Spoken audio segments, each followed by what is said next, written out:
मंत्र पाठ करेंगे। ओम विश्वानि देव सवितर्दुरितानि परासुव यत् भद्रं तन्न आसुव। तो हमारी जो पिछली कक्षा हुई थी उसमें कोई शंका है किसी को? पिछला क्या विषय था, याद है? दृष्टांत। दृष्टांत। हाँ, तो दृष्टांत के संबंध में कोई शंका है?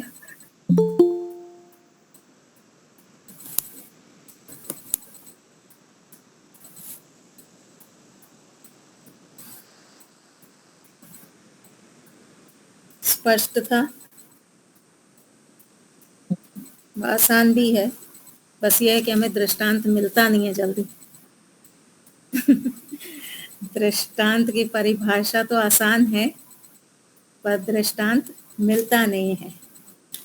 अब दृष्टांत की परिभाषा भी हमारे लिए ही आसान है, आम जनता दृष्टांत को नहीं समझती। दृष्टांत को समझना भी बहुत टेढ़ा काम है। पहली बात तो सही दृष्टांत मिलना, वो बड़ी बात है। आपको दृष्टांत मिल गया और सामने वाले ने आपके दृष्टांत को जिस प्रकार से आप प्रस्तुत करना चाहते हैं, जो आपका भाव है, जो आपका तात्पर्य है, उसी भाव को पकड़ रहे हैं, उसी तात्पर्य को पकड़ रहे हैं या कुछ और भाव ले रहे हैं, ये एक कठिन बात है। दृष्टांत को लेके ही लोग झगड़ा करने लग जाते हैं। तो तुम्हारे दृष्टांत में तो ऐसा कहा है, पर तुम्हारे दृष्टांत में तो ये बात भी होती है।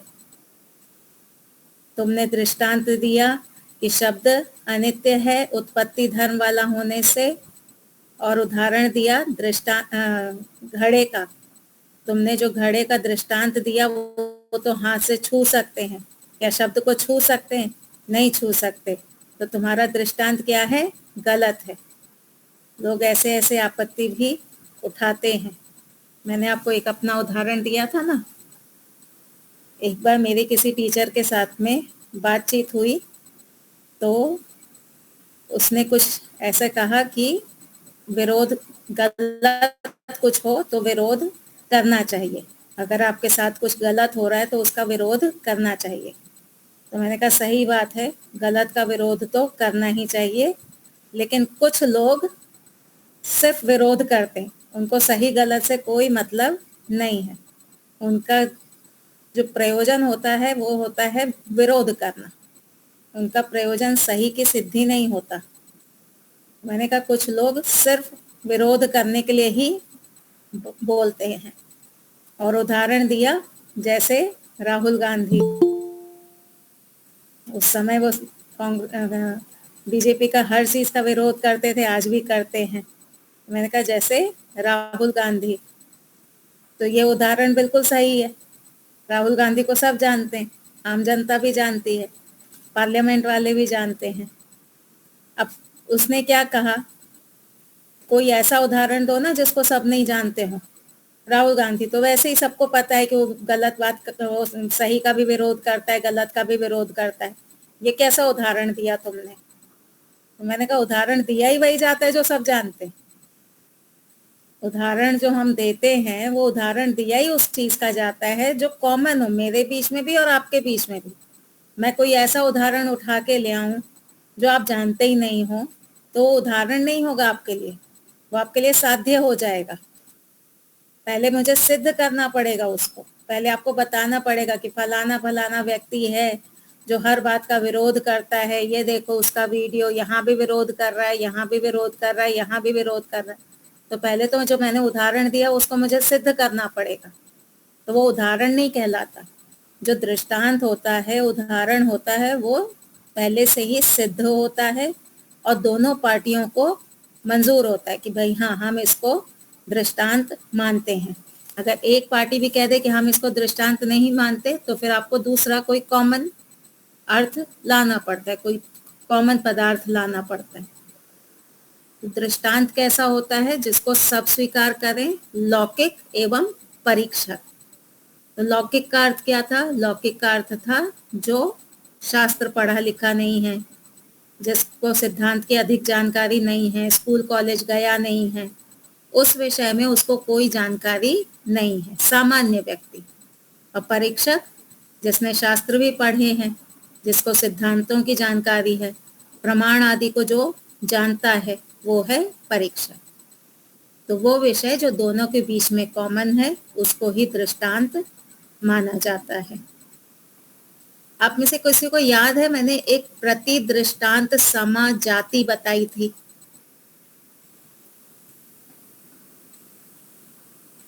प्रति दृष्टांत समा जाति, कुछ याद है शशांक जी?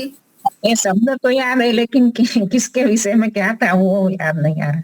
अच्छा, शशांक जी कुछ याद है? आखिर में तो आपने वो अप्रतिभा निग्रस्थान वाली बात बताई थी।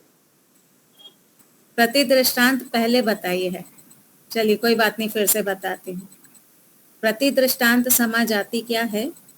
एक व्यक्ति ने अपना पक्ष रखा कि ईश्वर सबका मित्र है, ठीक है, ईश्वर सबका मित्र है। हेतु दिया सबके लिए सुख चाहने की, सुख की इच्छा रखने वाला, वो चाहता है कि सभी सुखी रहें, अथवा सबके लिए हित की इच्छा रखने वाला व्यक्ति जो जो सुख की इच्छा रखता है दूसरे के लिए, वह उसका मित्र होता है। फिर उदाहरण कोई भी एक मित्र ले लेंगे और इस प्रकार से इसकी सिद्धि करेंगे। अब जो दूसरे पक्ष वाला है वो क्या कहेगा कि ईश्वर सबका मित्र नहीं है। ईश्वर सबका मित्र नहीं है, और एक दृष्टांत दे देगा। क्या दृष्टांत देगा? वो कहेगा देखो, उसको कुत्ता बना दिया, उसको गधा बना दिया, उसको घोड़ा बना दिया, उसको व्हेल मछली बना दी। उसने प्रतिज्ञा तो करी कि ईश्वर सबका मित्र नहीं है, पर हेतु नहीं दिया, सिर्फ एक दृष्टांत, प्रति दृष्टांत, एक ऑपोजिट एग्जाम्पल, विरुद्ध एग्जाम्पल सामने रख दिया कि देखो, उसको गधा बना दिया, उसको घोड़ा बना दिया, उसको कुत्ता बना दिया। अगर ईश्वर मित्र होता तो क्या ऐसा फल देता? इसलिए ईश्वर किसी का भी सबका मित्र नहीं है, ठीक है। तो यहाँ पे क्या हुआ, पहले वाले ने तो पूरा पंचावयव रखा, जो पहला पक्ष था उसने पूरा पंचावयव रखा। दूसरा पक्ष क्या करेगा?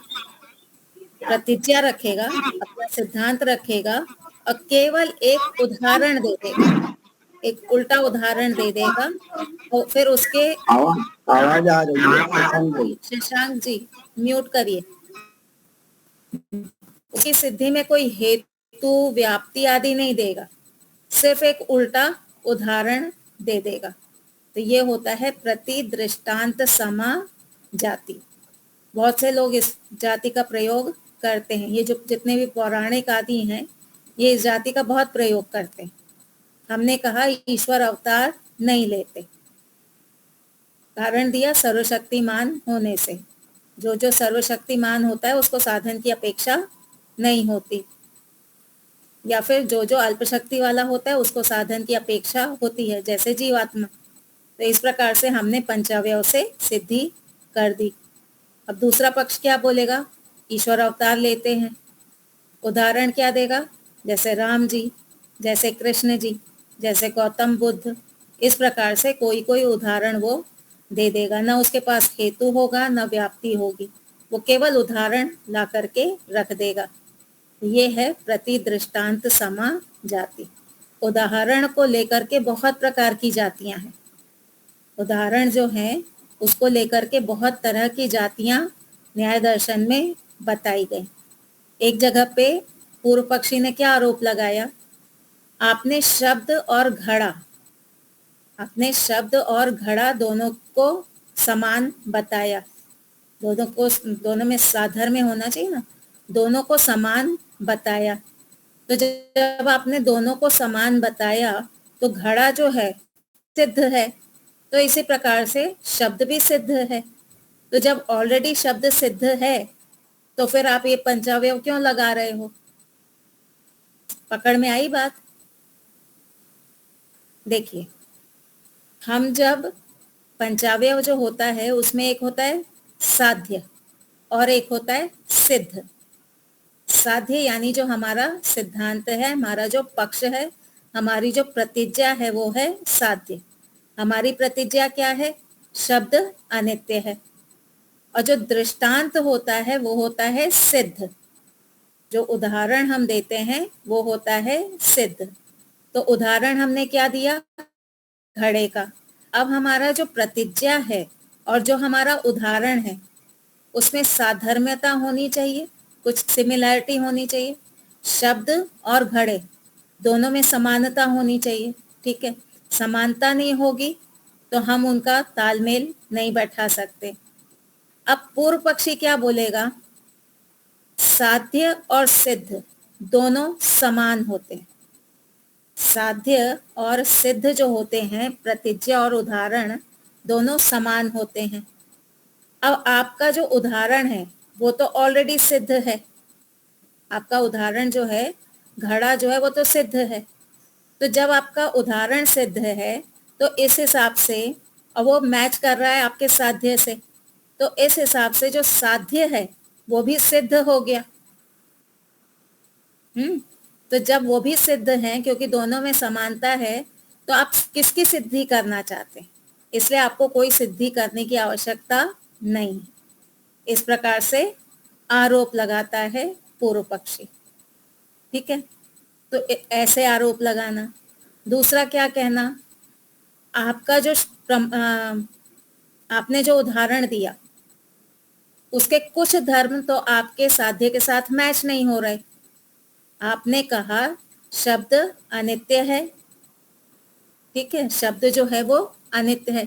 उदाहरण आपने दिया घड़े का। घड़े में तो स्पर्श गुण है, शब्द में तो स्पर्श गुण हमको मिल नहीं रहा, इसलिए आपका जो उदाहरण है वो गलत है। तो ये एक प्रकार की जाति हो गई। ऐसे ही उत्कर्ष समाजाति, अपकर्ष समाजाति, साधर्म्य समाजाति, वैधर्म्य समाजाति, ये बहुत प्रकार की जातियां हैं जो उदाहरण को लेकर के, दृष्टांत को लेकर के कही जाती हैं, ठीक है। इसका अगर आपको डिटेल चाहिए तो कौन सी पुस्तक में मिलेगा? वो स्वामी जी वाली पुस्तक है ना, वो सत्य की खोज। हाँ, सत्य की खोज। सत्य की खोज। हाँ, सत्य की खोज में आपको इसका पूरा डिटेल मिल जाएगा। बहुत अच्छी पुस्तक स्वामी जी ने लिखी है। वो पढ़ेंगे तो हमें अपनी भी गलतियां पता चलेंगी, हम कहाँ कहाँ पे गलती करते हैं। 2-3 मिनट और इसका लेती हूँ, फिर आगे हम चलेंगे। अभी लेटेस्ट एक हमारे साथ क्या हुआ, एक हमने आपने अगर कभी कॉम्पिटिटिव एग्जाम वगैरह देखा हो तो उसमें एक तरह का क्वेश्चन होता है स्टेटमेंट और रीजन, यानी वाक्य, एक सिद्धांत और उसका कारण। तो एक स्टेटमेंट हमने बच्चों को दिया कि plant can not move from one place to another, यानी प्लांट जो होते हैं, ट्रीज जो होते हैं, पौधे जो होते हैं, एक प्लेस से दूसरी प्लेस तक नहीं जाते हैं। इन सर्च ऑफ फूड, खाना ढूंढने के लिए वो एक जगह से दूसरी जगह नहीं जाते हैं। लाइक एनिमल्स, एनिमल्स की तरह। और फिर उसका हेतु दिया क्योंकि वो अपना खाना स्वयं बनाते हैं, ठीक है।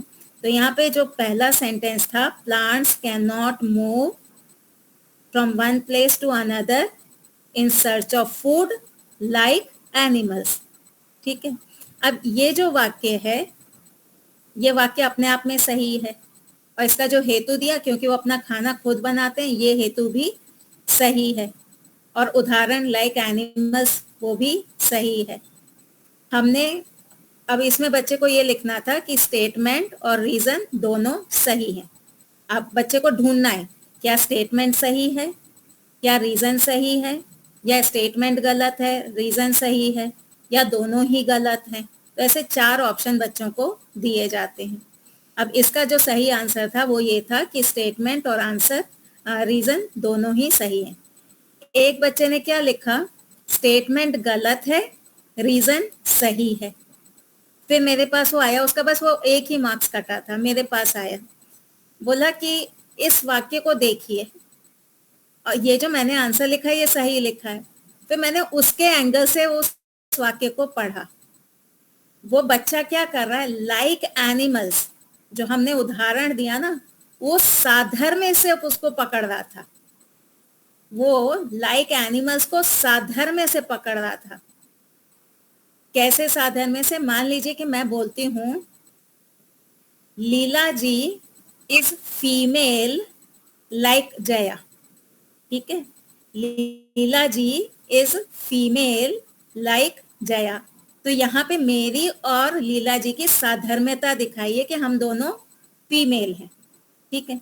ऐसे ही उसने वहां क्या किया, plants can not move like animals, उसने साधर्म्य ले लिया, तो एनिमल तो मूव करते हैं और प्लांट मूव नहीं करते, इसलिए ये सेंटेंस गलत है।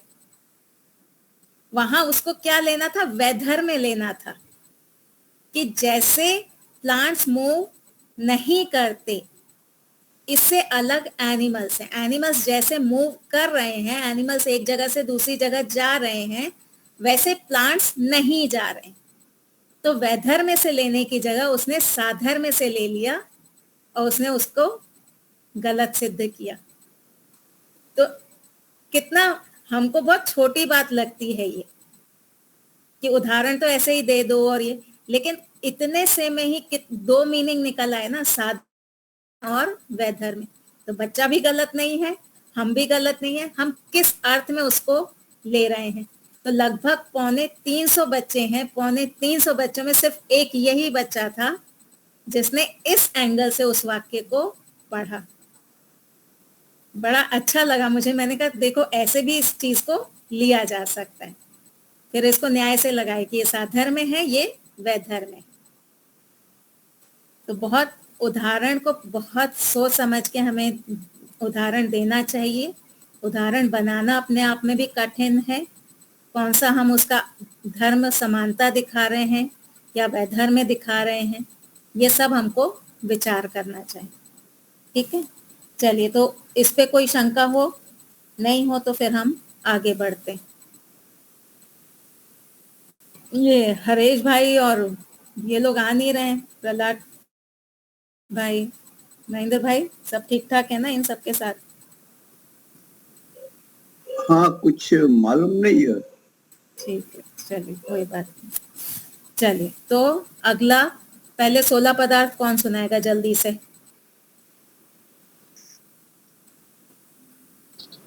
सुनाऊं मैं? जी, प्रमाण, प्रमेय, संस्था, प्रयोजन, दृष्टांत, सिद्धांत, अवयव, निर्णय, तर्क, वाद। क्या बोला? हाँ हाँ बोलिए।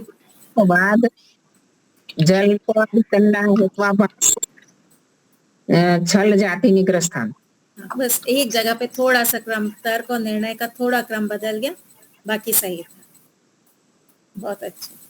चलिए, अब हमारा जो अगला पदार्थ है वो क्या है? दृष्टांत के बाद में सिद्धांत। सिद्धांत। हाँ, अगला जो पदार्थ है वो है सिद्धांत। तो सूत्र देखेंगे 1-1-24। हाँ, 1-1 26-31। 26। पहला अध्याय, पहला आने, उसका 26वां सूत्र। तंत्र, अधिकरण, अभ्युपगम, संस्थिति, सिद्धांतः। तो इसमें सिद्धांत के 3 प्रकार बता दिए। पहले तो परिभाषा बताई कि सिद्धांत क्या है। तो सिद्धांत का उसमें पहले बताया संस्थिति। संस्थिति क्या है? सो संस्थिति का अर्थ है कि ये वस्तु ऐसी है, ये जो मान्यता है कि ये वस्तु ऐसी है, ये है संस्थिति, ये है सिद्धम। सिद्धांत में सिद्ध जो है किसी वस्तु को कि ये वस्तु इस प्रकार की है, ये मानना और उसके बाद में उसको अच्छी प्रकार से प्रस्तुत करना। जो आपकी मान्यता है उसको अच्छी प्रकार से प्रस्तुत करना, इसको कहते हैं सिद्धांत। आपकी मान्यता को जो आप शब्दों में पिरो करके प्रस्तुत करते हैं वो होता है सिद्धांत। आत्मा निराकार है, ये है सिद्धांत। कुछ लोग कहेंगे आत्मा साकार है, ये है उनका सिद्धांत। आत्मा अनादि है, आत्मा का जन्म नहीं होता, ये है सिद्धांत। ठीक है। कुछ लोग कहेंगे आत्मा की उत्पत्ति होती है, मोक्ष में उसका ईश्वर में विलय हो जाता है, ये है उनका सिद्धांत। तो सिद्धांत क्या है? सिद्धांत है किसी पदार्थ के बारे में, किसी वस्तु के बारे में कहना कि ये वस्तु इस प्रकार की है, इसको कहते हैं सिद्धांत। जो हमारे माने हुए विचार हैं उनको प्रस्तुत करना, सिर्फ मन तक नहीं रखना, उसको प्रस्तुत भी करना। कोई आपसे पूछे ईश्वर को कैसा मानते हो, तो आपके जो वाक्य होंगे, मैं ईश्वर को नहीं मानती, ये जो आपके वाक्य हैं कि मैं ईश्वर को नहीं मानती, ये आपका सिद्धांत हो जाएगा। अथवा मैं ईश्वर को साकार मानती हूँ, जन्म लेने वाला मानती हूँ, ये मेरा सिद्धांत हो जाएगा। अथवा ईश्वर निराकार है, अनादि है, अनुपम है, आदि आदि, ये मेरा सिद्धांत हो जाएगा। अब इसमें बताया 3 प्रकार। तंत्र, पहला क्या है? तंत्र। तंत्र का अर्थ क्या है? तंत्र का अर्थ है शास्त्र। तंत्र जो है उसका यहाँ पे जो अर्थ हम लेंगे, तंत्र के कई अर्थ होते हैं, लेकिन यहाँ पे जो हम अर्थ लेंगे वो है शास्त्र। अब पूछा ये शास्त्र क्या है? तो शास्त्र है जहाँ पे कुछ पदार्थों का समुदाय होगा, उनका आपस में संबंध होगा, और उन पदार्थों के बारे में जिसमें बताया गया होगा वो होता है शास्त्र। शास्त्र किसको कहेंगे हम? शास्त्र कुछ पदार्थों का समुदाय को, जो एक दूसरे से जुड़े हुए हैं, खुले नहीं हैं, उनका आपस में कुछ संबंध है, तो उन पदार्थों का जहाँ पे सिद्धांत, जहाँ पे उनके बारे में बताया गया होगा, उसको कहते हैं शास्त्र। जैसे कि न्याय दर्शन में कितने पदार्थों का समुदाय बताया गया है? 16 पदार्थ। तो न्याय दर्शन को शास्त्र क्यों कहते हैं? क्योंकि इसमें 16 पदार्थों की जानकारी दी गई है। और ये 16 पदार्थ कैसे हैं? इन 16 पदार्थों का आपस में संबंध है, बिना संबंध वाले ये नहीं है, इनका आपस में संबंध है, इसलिए इसको क्या कहा गया? न्याय शास्त्र। वैशेषिक में कितने पदार्थ बताए हैं? 6 नहीं? 6 प्रकार। हाँ, सही बात, 6 प्रकार। ठीक है, द्रव्य, गुण, कर्म, सामान्य, विशेष और समवाय। तो वहां ये 6 पदार्थों की जानकारी उस शास्त्र में दी गई है। और ये 6 पदार्थ कैसे हैं? इनका आपस में संबंध है। तो शास्त्र किसको कहेंगे? जहां पदार्थों के बारे में बताया गया हो और उन पदार्थों का आपस में संबंध भी होना चाहिए। तो तंत्र यानी शास्त्रों में दिया हुआ सिद्धांत। पहला क्या हो गया? शास्त्रों में दिया गया सिद्धांत। दूसरा क्या है? दूसरा है अधिकरण। अधिकरण का अर्थ होता है एक सिद्धांत के आधार पे दूसरे सिद्धांत की सिद्धि करना। अधिकरण सिद्धांत क्या है? एक सिद्धांत के आधार पे दूसरे सिद्धांत की सिद्धि करना, यह है अधिकरण। और तीसरा क्या है? अभ्युपगम। अभ्युपगम अर्थात किसी बात को थोड़ी देर के लिए मान लेना, किसी सिद्धांत को थोड़ी देर के लिए मान लेना, यह है अभ्युपगम। तो यहाँ पे 3 प्रकार की व्यवस्था बताई गई। अब इन्हीं को आगे खोल करके बताएंगे। तो सूत्र देखेंगे, अगला सूत्र जो है वो है 27वां। बोलेंगे, सुनेंगे। स चतुर्विध, सर्वतंत्र, प्रतितंत्र, अधिकरण, अभ्युपगम संस्थिति, अर्थांतर भावा। तो ये 4 प्रकार के सिद्धांत यहाँ पे बताए गए, विभाग बताए गए। पहले सिद्धांत की परिभाषा कर दी, अब उसके विभाग बताए जा रहे हैं। शुरू में बताया था ना कि न्याय दर्शन में कैसी शैली है, पहले परिभाषा बता देंगे, फिर उसके विभाग बताएंगे, और कहीं कहीं पे पहले विभाग बता देंगे और उसके बाद में परिभाषा बताएंगे। जैसे कि ये था हाँ, बताया ना, प्रमाण में पहले विज्ञान बता दिया। प्रमाणों में पहले 4 प्रकार के प्रमाण बता दिए, फिर उनकी परिभाषा बताते गए। छल में क्या किया गया था, पहले परिभाषा बता दी, फिर उनका विभाग बता दिया। ऐसे ही यहाँ सिद्धांत में पहले परिभाषा बता दी और अब उनका विभाग बता रहे हैं। तो स चतुर्विध, कितने प्रकार का सिद्धांत है, चतुर्विध, 4 प्रकार के सिद्धांत होते हैं। उनके क्या क्या नाम है, पहला है सर्वतंत्र, पहला विभाग कौन सा हो गया, सर्वतंत्र। दूसरा है प्रतितंत्र, तीसरा है अधिकरण और चौथा है अभ्युपगम। तो ये केवल अभी नाम बताए, अब इनको एक एक को खोल करके बताएंगे। तो सूत्र देखेंगे 1-1-28। सर्वतंत्र किसको कहते हैं, तो सर्वतंत्र अविरुद्ध तंत्रे अधिकृतो अर्थ सर्वतंत्र सिद्धांत। तो सर्वतंत्र क्या है, तो तंत्र का अर्थ बताया था शास्त्र। शास्त्र, यहाँ पे जब हम शास्त्र की बात करेंगे तो यहाँ हम सर्वतंत्र से अर्थ लेंगे वैदिक शास्त्र। सर्वतंत्र का अर्थ यहाँ पे ये नहीं होगा कि संसार में जितने भी शास्त्र हैं। सर्वतंत्र का अर्थ क्या लेंगे, केवल और केवल वैदिक शास्त्र। तो सर्वतंत्र अर्थात वैदिक सभी शास्त्रों में जो एक सी मान्यता है, वैदिक सारे वैदिक शास्त्रों में जो एक सी मान्यता है वो है सर्वतंत्र सिद्धांत।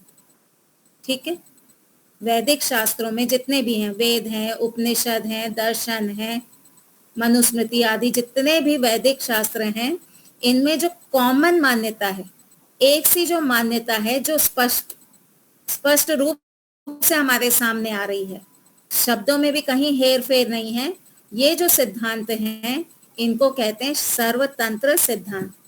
जैसे कि सारे वैदिक सिद्धांत जो हैं वो 3 पदार्थों को अनादि मानते हैं। जितने भी वैदिक शास्त्र आप लेंगे, आप उपनिषद लीजिए, आप मनुस्मृति लीजिए, आप दर्शन शास्त्र लीजिए, ये सभी के सभी कैसे हैं, ये सभी 3 पदार्थों को अनादि मानते हैं और तीनों को अलग अलग मानते हैं। जीवात्मा को अलग मानते हैं, परमात्मा को अलग मानते हैं और प्रकृति को अलग मानते हैं। 2 पदार्थों को नहीं मानते, एक पदार्थ को नहीं मानते। कहीं पे भी ये नहीं कहते कि जगत मिथ्या है, वो जगत की भी सत्ता मानते हैं, ईश्वर की भी सत्ता मानते हैं और जीवात्मा की सत्ता भी मानते हैं। कोई भी वैदिक शास्त्र आप उठाएंगे, सब में यही कहा जाएगा, चक्षु इंद्रिय है, घ्राण इंद्रिय है, श्रोत्र इंद्रिय है। कहीं पे भी इनको आत्मा नहीं बताया गया, चक्षु आत्मा है, घ्राण आत्मा है, इस प्रकार की बात कहीं पे भी नहीं की गई। इनके जो 5 विषय हैं, रूप रस गंध स्पर्श आदि, इनको हर शास्त्र में इनके अर्थ ही कहे गए हैं। तो जो कॉमन है, सारे शास्त्रों में माना गया है, वो क्या हो जाएगा, वो हो जाएगा सर्वतंत्र सिद्धांत। ठीक है, तो यहाँ पे हमको एक बात क्या याद रखनी है, सर्वतंत्र का अर्थ है सारे वैदिक शास्त्रों में माना गया। अगर कोई यहाँ पे सर्वतंत्र से ये अर्थ लेता है कि सारे ही शास्त्र, जैनियों का हो या बौद्धों का हो या वेदों का हो या क्रिश्चियनों का हो, ये सारे शास्त्र, तो इस प्रकार का अर्थ लेना क्या कहलाएगा न्याय दर्शन की भाषा में, अगर हम इससे यह अर्थ लेते हैं सारे ही शास्त्र, तो कौन सी गलती कहलाएगी ये,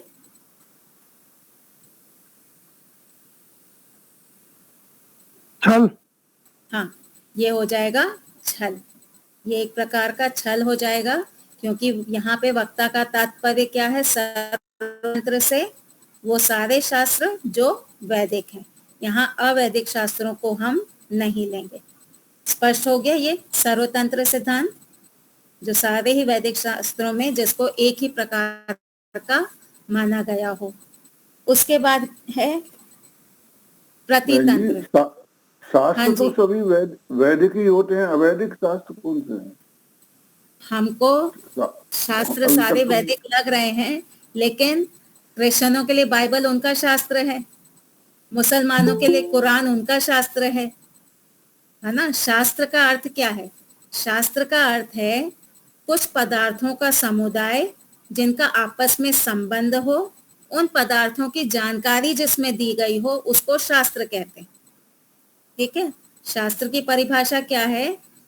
कुछ पदार्थों का समुदाय जिसकी जानकारी उस पुस्तक में दी गई हो और उन पदार्थों का आपस में संबंध भी हो, उसको हम शास्त्र कहते हैं।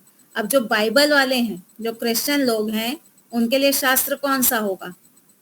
उनका बाइबल उनका शास्त्र है, क्योंकि उन्होंने जिन पदार्थों को जानना है, उनको भी ईश्वर के बारे में जानना है।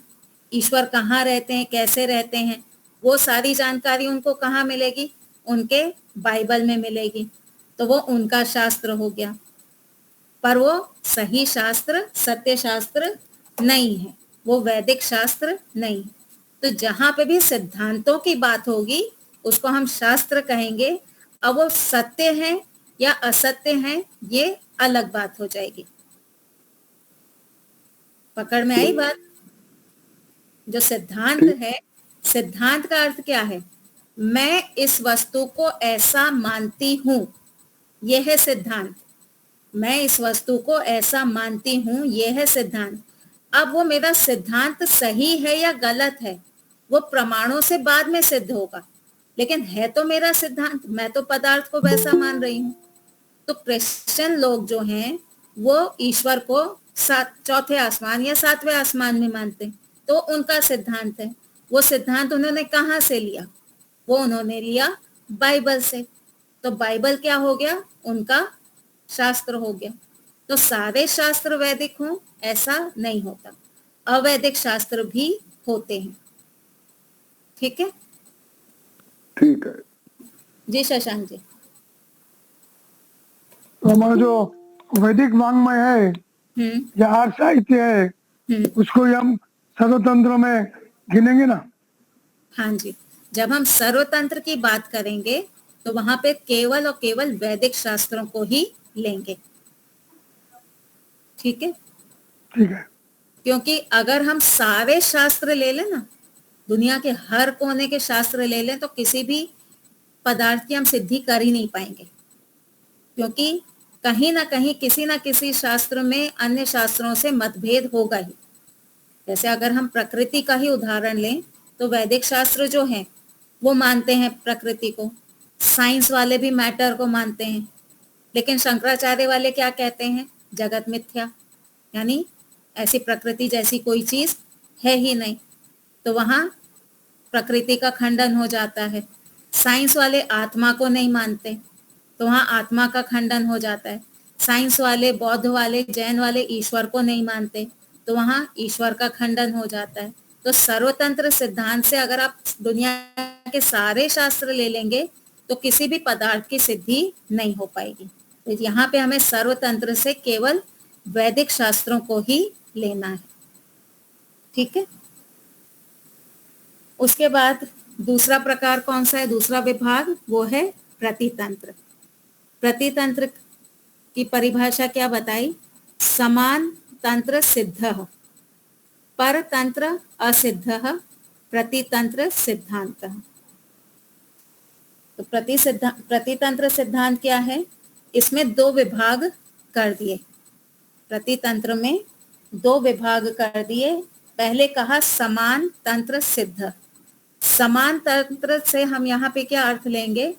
वैदिक शास्त्र।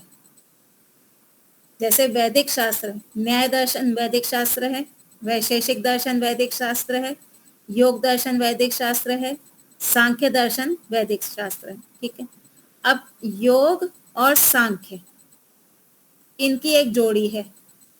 योग और सांख्य की एक जोड़ी है, दूसरी जोड़ी है वैशेषिक और न्याय की। तो इनके जो सिद्धांत हैं आपस में शब्द रूप में मैच नहीं करते। सांख्य और योग इनके आपस में मैच करते हैं, उनमें आपस में समान सिद्धांत हैं। न्याय और वैशेषिक आपस में मैच करते हैं, लेकिन सांख्य और योग, इसको एक ब्रैकेट में रखो, दूसरे ब्रैकेट में रखो न्याय और वैशेषिक, इनके जो शब्द हैं, शब्द रूप में जो सिद्धांत हैं, वो मैच नहीं करते। वैशेषिक और न्याय के अपने सिद्धांत हैं, सांख्य और योग के अपने सिद्धांत हैं। तो यहाँ पे प्रति सिद्धांत यानी वैदिक शास्त्रों में ही डिफरेंस दिखाया गया है। वैदिक शास्त्र हैं चारों ही, लेकिन उसके बाद भी इनमें अपने अपने सिद्धांतों के बारे में बताया गया है। उनके आपस में सिद्धांत जो हैं वो मैच नहीं करते। एक उदाहरण लेते हैं। योग और सांख्य जो है वो सत्कार्यवाद को मानता है। योग और सांख्य वो सत्कार्यवाद को मानता है। वैशेषिक और न्याय जो है वो असत्कार्यवाद को मानता है। तो शब्द रूप में आप देखिए तो दोनों अपोजिट हैं, दोनों विरुद्ध हैं एक दूसरे के। एक है सत्कार्यवाद और एक है असत्कार्यवाद।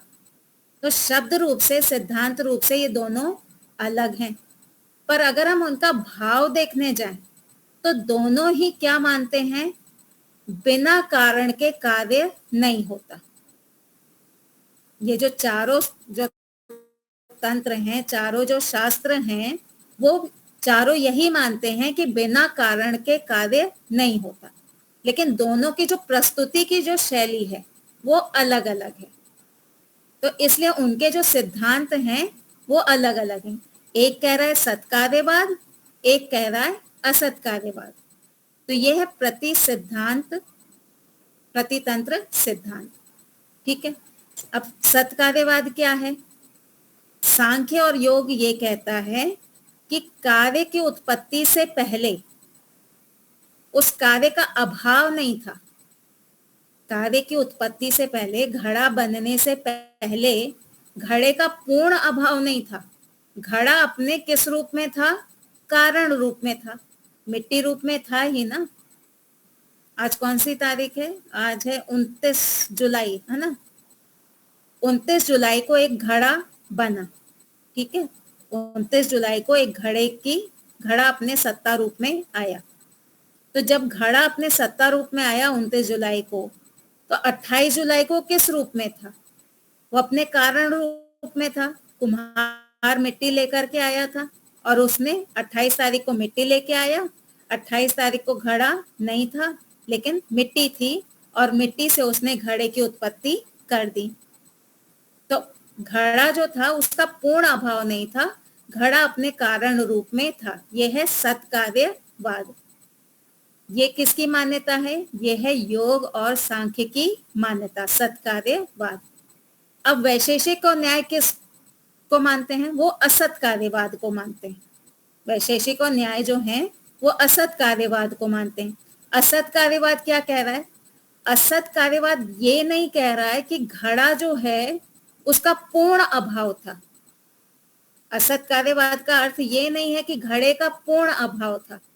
वो ये कह रहा है कि घड़ा अपनी उत्पत्ति से पहले 29 जुलाई को उसकी जो उत्पत्ति हुई है, 28 जुलाई को घड़ा असत था। घड़ा अपने रूप में नहीं था। भाषा का अंतर देखिए। योग और सांख्य कह रहा है कि घड़ा कारण रूप में था, मिट्टी रूप में था। वैशेषिक और न्याय कह रहा है कि घड़ा घड़े के रूप में नहीं था।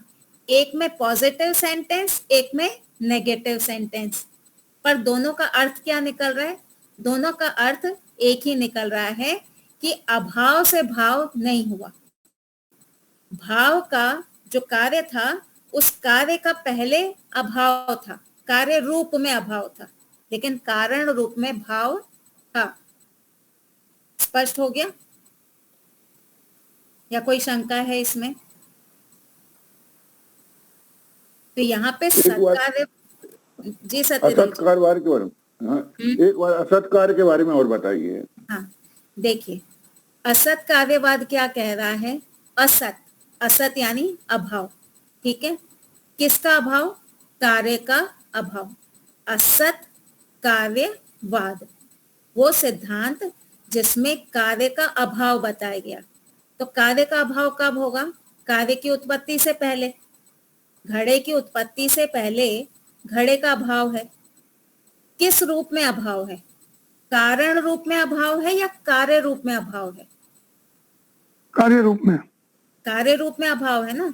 29 जुलाई को जो घड़ा बना है, 28 जुलाई को वो घड़ा नहीं था, तो कार्य का अभाव था 28 जुलाई को।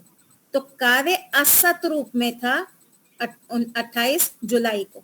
ठीक है, 28 जुलाई को कार्य यानी घड़ा अभावात्मक था, लेकिन पूर्ण अभावात्मक नहीं था।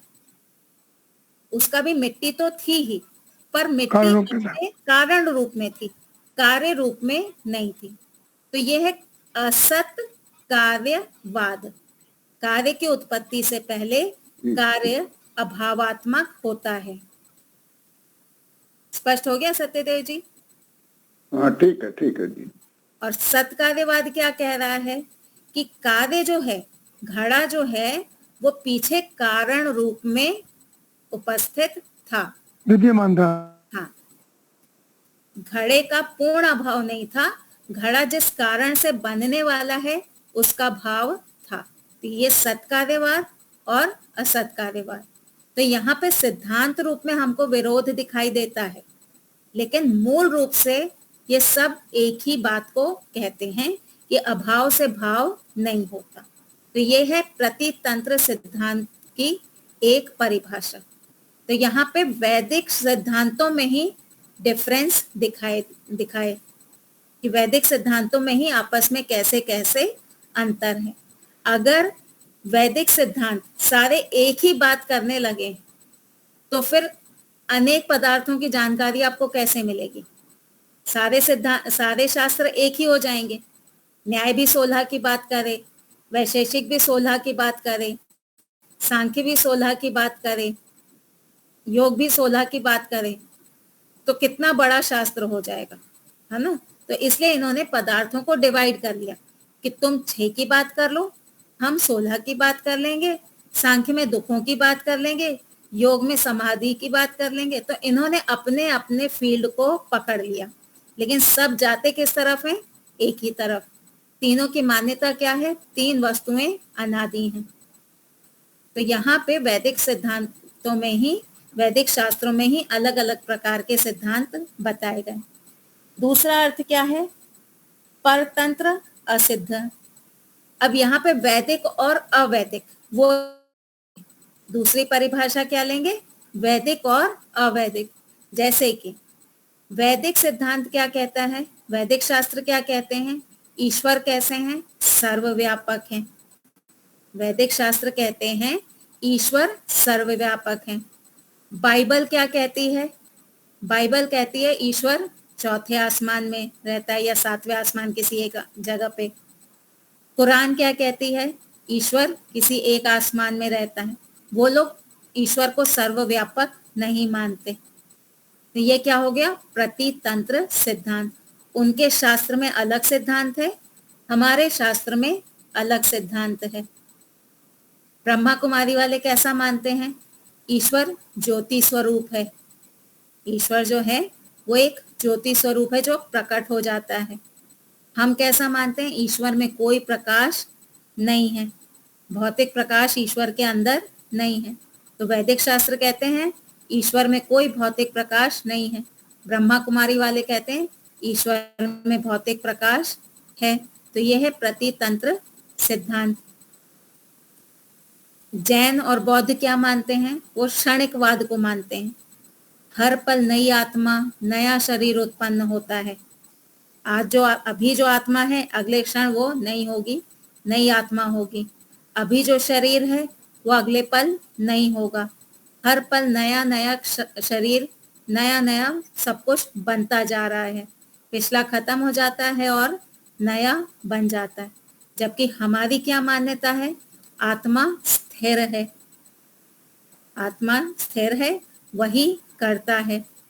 आत्मा ही करता है। और वो कैसा है? वो नया नया उत्पन्न नहीं हो रहा है, वो सदा से है, सदा रहेगा। और स्थिर होने के कारण ही वो फल का भी भोगता है।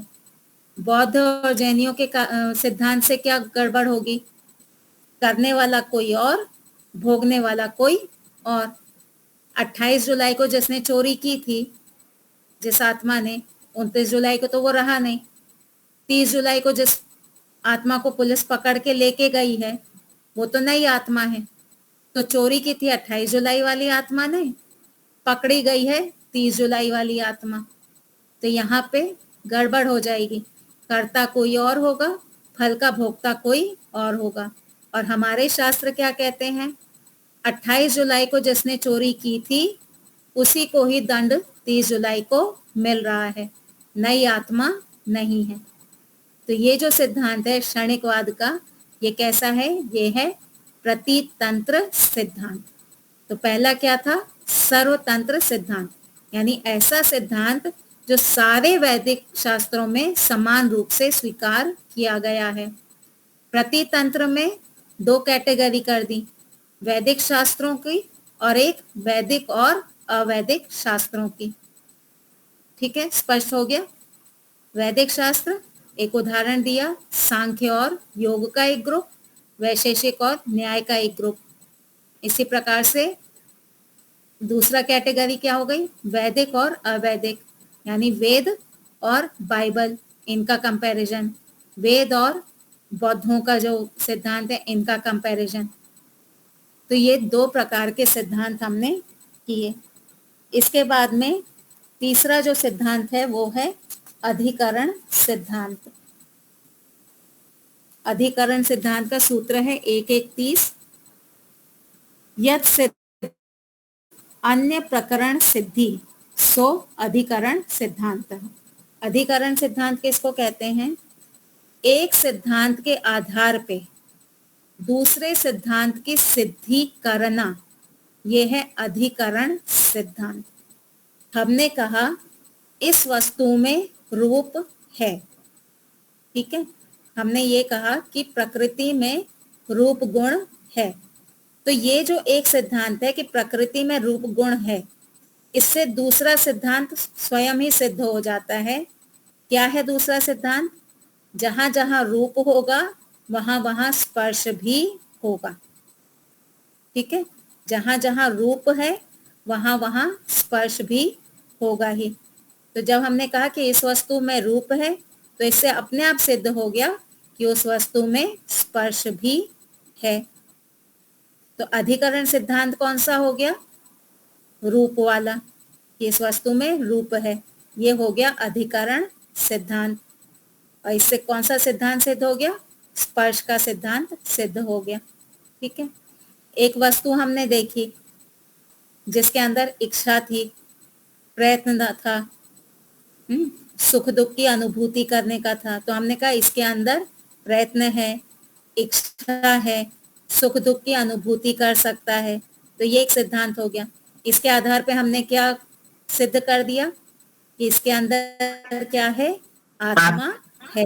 हाँ, तो ये सिद्धांत जो पीछे हमने बोले कि इसके अंदर इच्छा है, इसके अंदर प्रयत्न है, ये जो सिद्धांत है इसके आधार पे आत्मा की सिद्धि कर दी गई। तो जिसके आधार पे हम किसी और सिद्धांत की सिद्धि करेंगे उसको कहते हैं अधिकरण सिद्धांत। हमने कहा ईश्वर सर्वव्यापक है, ईश्वर चेतन है, ईश्वर सर्वशक्तिमान है, ईश्वर राग द्वेष से मुक्त है, राग द्वेष रहित है। तो इन सब के आधार पे अब हम क्या कहेंगे? ईश्वर न्यायकारी हैं। तो ईश्वर न्यायकारी हैं, उसके लिए पीछे अधिकरण सिद्धांत क्या हो जाएगा? ईश्वर राग द्वेष रहित हैं, ईश्वर सर्वव्यापक हैं, ईश्वर चेतन है, ईश्वर सर्वज्ञ हैं, ईश्वर सर्वशक्तिमान है। तो इतने सिद्धांतों के आधार पे सिद्ध हो जाएगा कि ईश्वर न्यायकारी हैं। ठीक है, तो अधिकरण सिद्धांत क्या हुआ? एक सिद्धांत के आधार पे दूसरे सिद्धांत की सिद्धि करना। जिसको मैंने देखा था, जिसको मैंने आंख से देखा, उसी को मैंने हाथ से उठाया उसी को मैंने अपनी जीवा से चखा। तो इन 3 बातों से सिद्ध हो गया कि पीछे मैं जो है वो एक वस्तु है, जो देख रहा है, जो उठा रहा है, स्पर्श कर रहा है, जो चख रहा है, वो सबके पीछे एक ही वस्तु है। ये 3 अलग अलग नहीं है। जो मैं कह रहा है कि जिसको मैंने देखा उसी को मैंने चखा, जिसको मैंने उठाया उसी को मैंने चखा। यहाँ पे मैं एक वस्तु की सिद्धि कर रहा है। यहाँ पे ऐसे सिद्धि नहीं हो रहा कि देखने वाला कोई और था, चखने वाला कोई और था।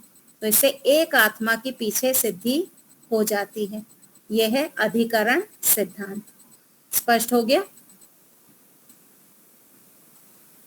तो जो प्रमाण से सिद्ध नहीं कुछ मूल सिद्धांतों के स्वीकार कर लेने पर अगले सिद्धांतों की सिद्धि हो जाती है, तब मूल सिद्धांतों को अधिकरण सिद्धांत कहते हैं। इसके बाद चौथा सिद्धांत कौन सा है? अभ्युपगम सिद्धांत। हाँ, चौथा सिद्धांत है अभ्युपगम सिद्धांत। तो इसका सूत्र देखेंगे। सूत्र संख्या है 1131। अपरीक्षित अभ्युपगमात् तत् विशेष परीक्षणम अभ्युपगम सिद्धांत। ठीक है। तो अभी जिस सिद्धांत की परीक्षा हुई नहीं है, याद रखिएगा, सिद्धांत हर बार सही हो ऐसा नहीं होता। सिद्धांत क्या है? सिद्धांत यानी मेरी मान्यता। मैं इस वस्तु को ऐसा मानती हूं, ये जो शब्दों में मैंने प्रकट किया है ये है सिद्धांत। मैं किसी वस्तु को कैसा मान रही हूं, उसको जो मैं शब्दों में प्रकट करूंगी वो कहलाएगा सिद्धांत। अब जरूरी नहीं कि हमारा जो सिद्धांत है वो सही ही हो, वो गलत भी हो सकता है। सिद्धांत तक हमको सीमित नहीं रहना है।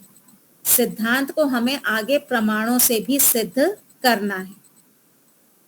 तो जब हम सिद्धांत को सिद्ध करने जाएंगे तो उसमें कई शैलियां होती हैं। जैसे पंचावयव है, ये एक शैली है। शब्द प्रमाण से सिद्धांत की सिद्धि करना, ये एक शैली है। अनुमान प्रमाण से सिद्धि करना, प्रत्यक्ष प्रमाण से सिद्धि करना। तो इसी सिद्धि के प्रक्रिया में एक शैली होती है अभ्युपगम सिद्धांत। अभ्युपगम सिद्धांत क्या है? थोड़ी देर के लिए सामने वाले की बात को मान लेना। मान लीजिए गुप्ता जी ने कहा, मैं मानता हूं कि ईश्वर साकार हैं। गुप्ता जी का सिद्धांत क्या है? ईश्वर साकार हैं, ईश्वर शरीर धारण करते हैं। तो अब मैं क्या कहूंगी? ठीक है गुप्ता जी, आपकी बात को थोड़ी देर के लिए मैं मानती हूँ कि हाँ, ईश्वर शरीर धारण करते हैं।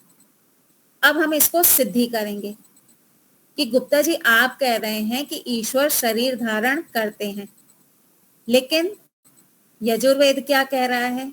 यजुर्वेद के 40वें अध्याय का 8वां मंत्र कह रहा है अकायम, ईश्वर शरीर को धारण नहीं करते। तो आपका जो सिद्धांत है वो शब्द प्रमाणों से तो मैच नहीं कर रहा, इसलिए आपका सिद्धांत क्या हो गया? आपका सिद्धांत गलत हो गया। दूसरी शैली क्या अपनाएंगे? ठीक है गुप्ता जी, थोड़ी देर को मानते हैं कि ईश्वर शरीर को धारण करता है। अब जब ईश्वर शरीर धारण करेगा तो क्या ईश्वर को भूख लगेगी? गुप्ता जी कहेंगे हाँ, भूख लगेगी। जब उनको खाना नहीं मिलेगा टाइम पे, ईश्वर को दुख होगा?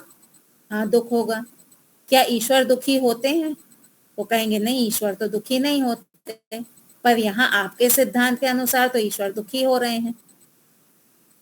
ईश्वर शरीर धारण करेंगे, कभी उनको सर्दी जुकाम होगा? विपरीत परिस्थिति होगी, जब 2 मौसम मिलेंगे तो उनको सर्दी जुकाम होगा? हाँ होगा, क्योंकि में परिवर्तन आएगा। वो बीमार पड़ेंगे? हाँ पड़ेंगे। तो जब बीमार पड़ेंगे, सर्दी जुकाम होगा, तो वो दुखी होंगे? प्रतिकूलता आएगी तो दुखी होंगे? हाँ होंगे। तो आपके सिद्धांत से, आपका सिद्धांत कह रहा था कि ईश्वर शरीर धारण करता है, लेकिन इससे तो सिद्ध हो रहा है कि अगर शरीर धारण करेगा तो वो दुखी होगा, पर ईश्वर दुखी तो होता नहीं है। तो इसका अर्थ क्या हुआ? आपका सिद्धांत गलत है। तो थोड़ी देर के लिए हम उसके सिद्धांत को मान करके फिर उसको प्रमाणों से सिद्ध करेंगे। तो सपोज करना, थोड़ी देर को मान लेना, लेट्स अज्यूम, मैथ्स में आता है ना, लेट्स अज्यूम, चलो मान लेते हैं, हाइपोथेटिकल, चलो मान लेते हैं कि ईश्वर शरीर धारण करते हैं।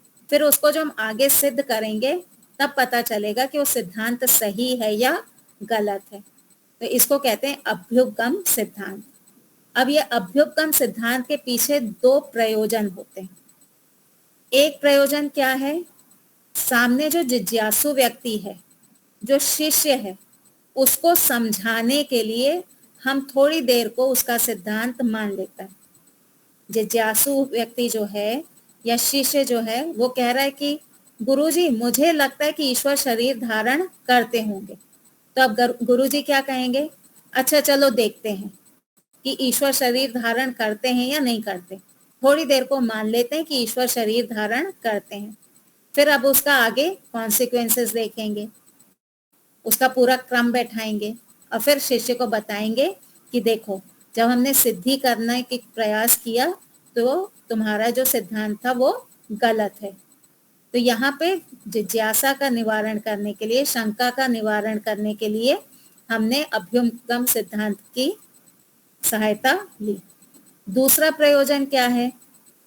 सामने वाला अगर कुछ गलत कह रहा है तो उसको हराने के लिए, अपनी बुद्धि को सही सिद्ध करने के लिए हम अभ्युपगम सिद्धांत को लेंगे।